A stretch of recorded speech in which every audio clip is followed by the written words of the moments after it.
You ever miss the days where Nintendo systems really felt like a unique experience and as if they were trying to be something different?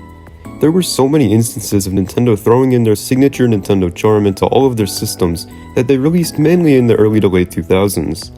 And I just feel like that isn't as apparent in their newest system, the Nintendo Switch.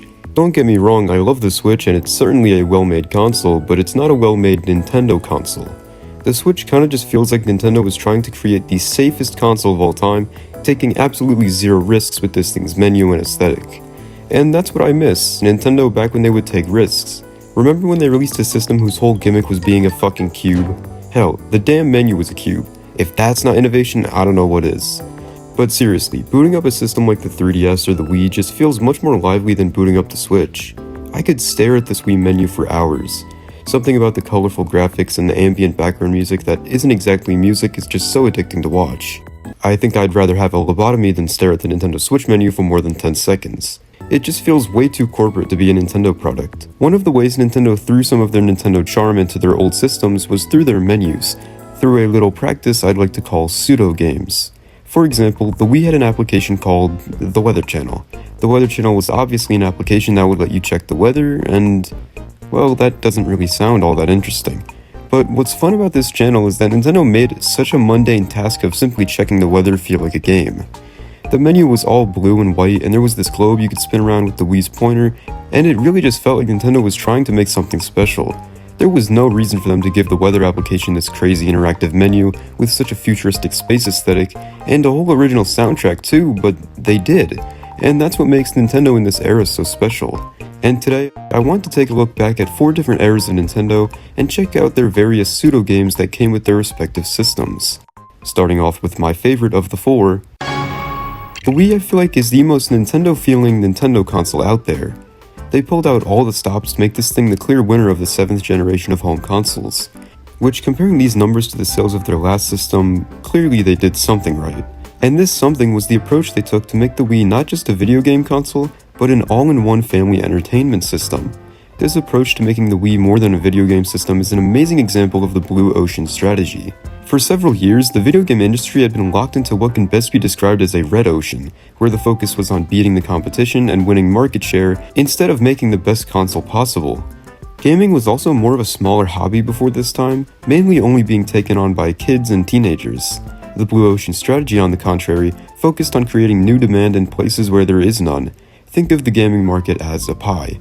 The blue ocean strategy makes this pie bigger instead of simply fighting over whom gets the largest slice of this pie. Nintendo was expanding the gaming industry by having the Wii target all kinds of people. And because they were taking the make your grandma play video games approach, they had to make sure this console's menu was not only straightforward and intelligible, but they also wanted to make it plain and simple fun.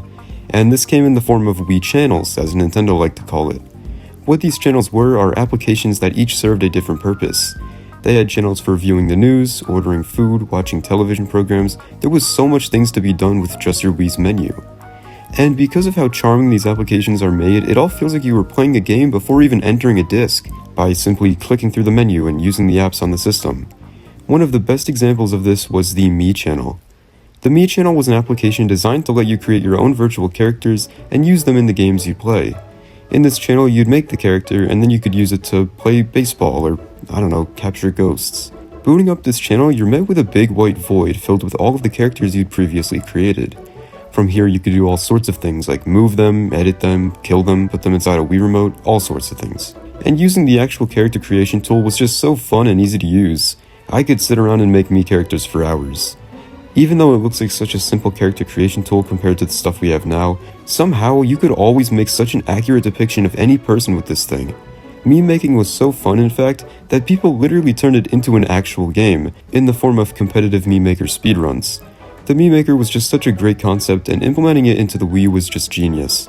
I always loved moving the height and weight sliders back and forth. I don't actually really know why I do this, it was just kind of mesmerizing. The Meme Maker also had this thing called the Me Parade, which would display all of the Miis you'd played with online recently, and Miis that you let mingle would also be permitted to join the Me Parade. But this channel doesn't even scratch the surface of the other amazing pseudo-games on the Wii. Ever heard of the Everybody Votes channel, or how about the Check Me Out channel? The Everybody Votes channel was a channel where you could input your answer to multiple choice questions that are given to you every week. This is one of the most futuristic feeling channels out of them all when it comes to the aesthetic and its art direction. This channel's soundtrack was this hybrid between jazz and electronic music, and this makes the app even better experience. This channel's goal was to bring people together through online connectivity in the form of a voting platform. The Check Me Out channel, on the other hand, is a very useful and fun channel, as it lets you share your Mii characters with the whole world, as well as download other people's Miis too. The channel would update constantly with new challenges to judge in, as well as participate in. If you were judging in a competition, you could select your favorite Miis displayed, which were created to fit a specific prompt. At the end of the week, they do a parade with all of the winners. And if you're participating in a competition, it shows your Mii climbing a mountain depending on how well you did in the contest. This is where the logo for the Japanese version of this channel came from. It's a Mii standing on top of a mountain, which is different from the PAL and US versions, which show the Miis holding hands.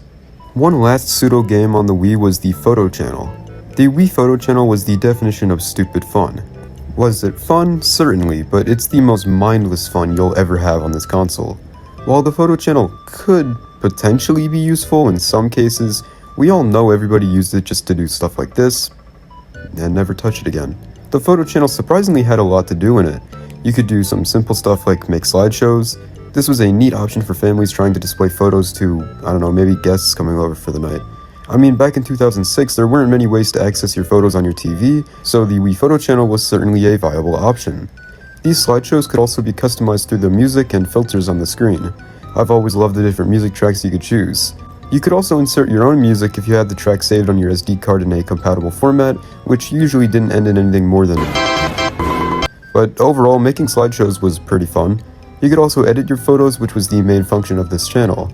But even though the Photo Channel was supposed to be used for something like editing and displaying photos, Nintendo didn't pass up the opportunity to throw some fun secrets in here and there. Occasionally on the top of the screen, the hint cat will walk by and give you tips and tricks on how to make your Photo Channel experience even better. This hint cat also appears in the news channel, which is a pretty cool detail.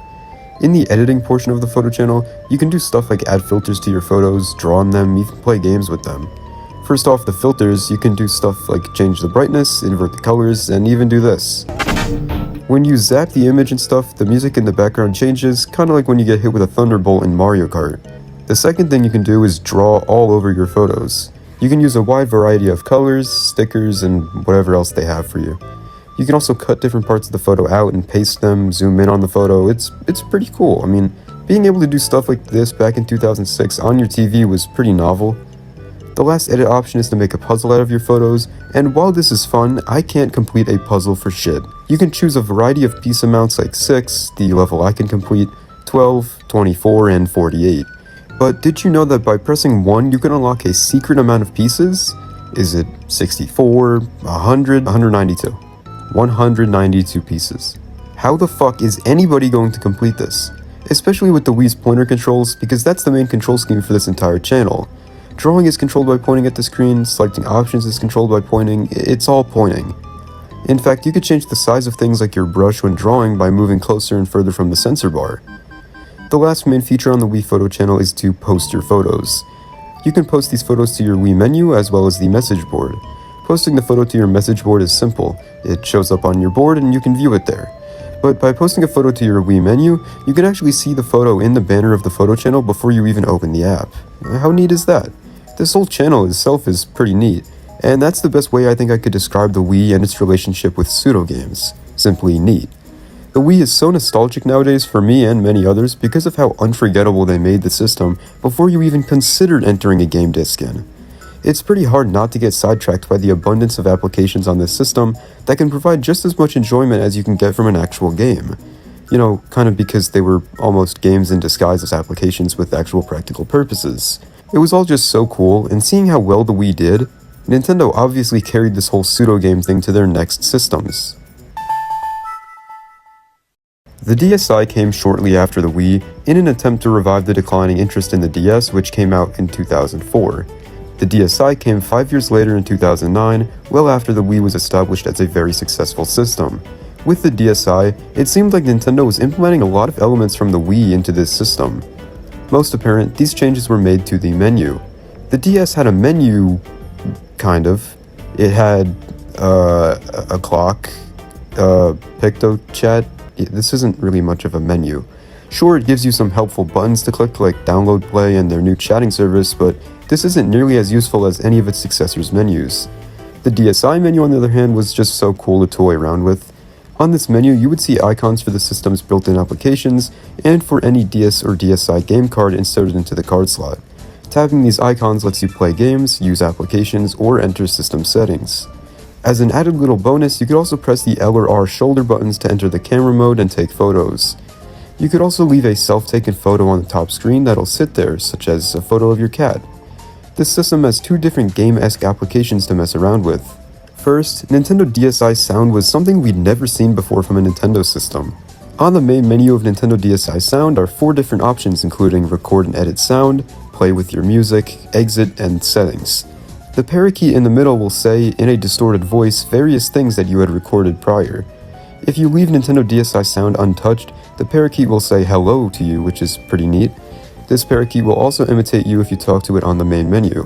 Occasionally, the bird will also chirp the Super Mario Bros. Theme song. Nintendo throwing these little Easter eggs in is always cool and shows their dedication to making the most charming applications they can, even on their handheld systems. If you happen to have MP3 files saved to your DSi SD card, you could put vocal filters on these songs in this app too, which was just so cool. They also had these trippy visuals that would play when you're editing a song, which is interesting to say the least. Next is the DSi camera. This one is also a joy to use. In the camera app, you could use the DSi's not so great cameras to take all kinds of photos. You could put different filters on your photos like distortion lenses, color lenses, as well as a bunch of different facial editing tools that seemed way too advanced to be on the DSi. You could do things like merge your face with another person's if you were both in frame. You could even change the facial expressions of their face. You could also evaluate how similar two people's faces were with the resemblance lens.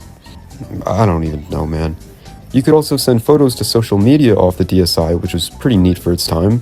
Social media as in fucking Facebook. There were also these ridiculous massive camera lenses you could buy for your DSi system, and it's just like, just buy a digital camera, there's no need for this. Nintendo did a really great job at putting amazing applications that not only served their initial purpose, but also provide a game-like fun onto their handheld.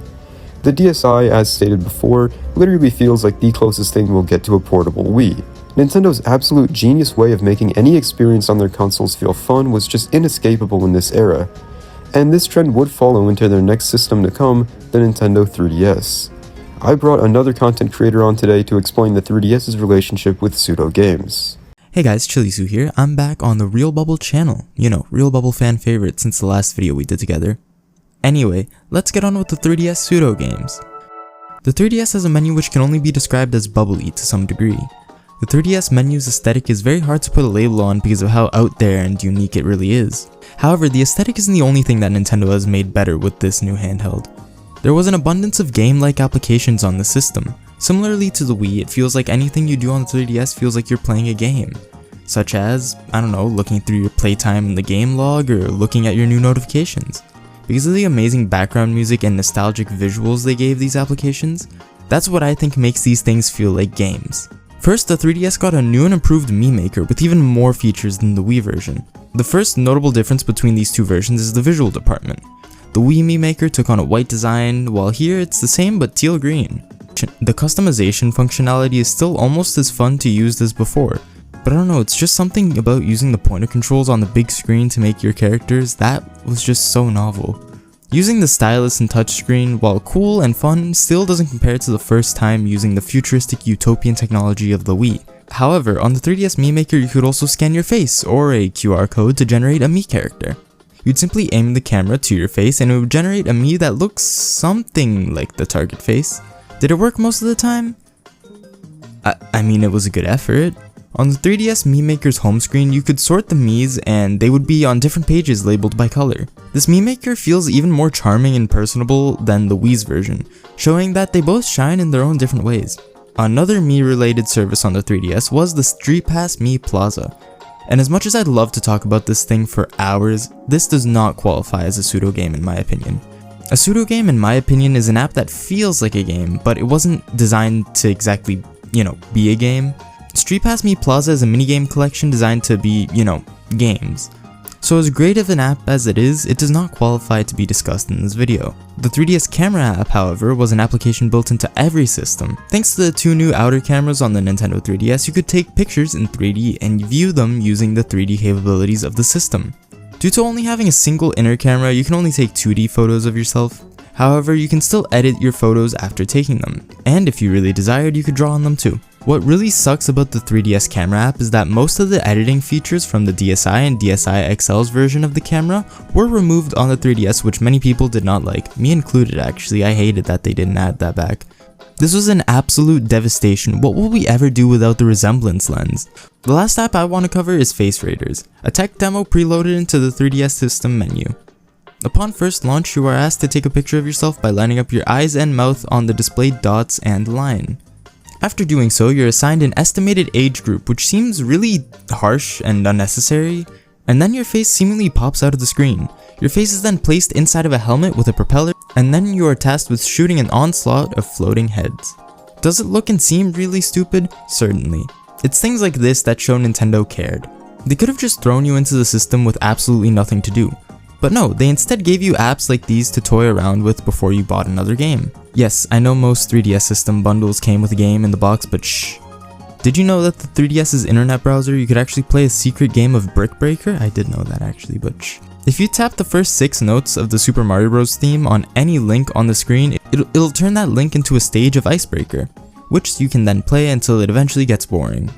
Once again, something Nintendo most definitely did not have to include, but they still did, which is why I believe the 3DS to be their most detailed system. They hid so many little Easter eggs into the system menu alone, and it was clearly evident that they wanted this system to be special for anyone who used it.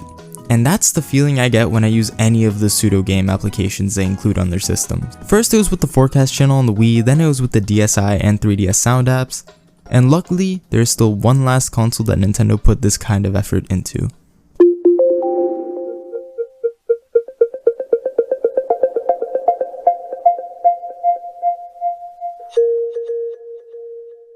Yes, even the black sheep of Nintendo's console catalog contains pseudo-games that show they tried. First, can I just say that Wii U hate is so forced? Sure, this thing sold less units than people who live in Zimbabwe, but they really did try to make this console just as special as the Wii and 3DS. Just like its older brother the Wii, the console's menu also feels like a game to just click through. In fact, this console actually kinda has 2 menus. First, when booting up the system, you are placed in this big white void, looking pretty similar to the Wii's Mii Maker. Also similar, a shit ton of Miis will run out onto the screen and stand beside their respective hubs, these hubs being for different apps you have on your system. Back when the Wii U's online functionality wasn't dead and buried, these hubs would actually be for different games you've been enjoying, but now they're just for different system apps, which brings me to those system applications. While they are and never could be as iconic as the Wii's preloaded apps, or channels I guess, they're still very well made.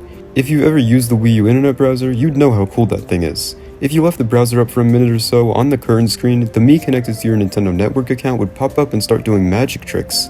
They would juggle, let a bird out of their hat, dance with a cane in their hand, you could even play rock paper scissors with them. Why would Nintendo ever need to add this to an app you'd probably never even think about using? Well, it's just Nintendo. And that's the best way to explain a lot of the things they did in this era. Made photo applications actually fun? That's just Nintendo. Stalking a Belgian man outside of his house for hacking a 3DS?